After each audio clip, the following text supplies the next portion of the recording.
everyone, this is Diane, and I just thought I would share with you how I keep track of my Cricut Imagine pattern papers. I have a few cartridges now, and I didn't think I would be able to keep track of the different designs on the pattern papers once I started adding to my collection. So what I've done is I have taken off the cartridges the pattern papers and the solid colors, and I've printed them onto white cardstock, and then I've put them into these little sleeves and held them together with this little ring.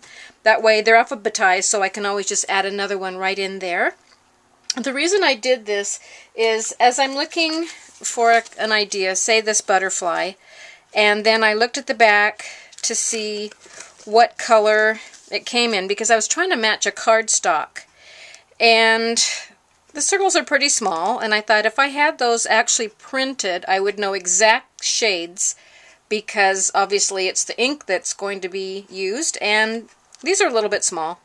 So I decided that I would just go ahead and print them all up. I haven't even used an entire ink cartridge yet, a colored one, because I've printed all these up, I've done my cutting, and I'm still on the original ink cartridge. I did get in on the deal where you got that free ink cartridge if you bought a couple of cartridges, and so I figured it's a free cartridge, I'm not out anything if I use up the ink for this, and I really like doing this, and I'm going to do this every time I get a new cartridge. So what I've done is I've printed out the patterns of the paper. I just used the square that comes on the preloaded cartridge. It's the little square with the rounded corners, and I printed each pattern paper at 1.5 inches, and then I did the same thing and I used the circle shape, and why I chose two different shapes I don't know, but I did. And then I went through and I printed each color, so I'll know exactly the shade I'm getting because it was the ink that was printed. So I've done that with each of my cartridges.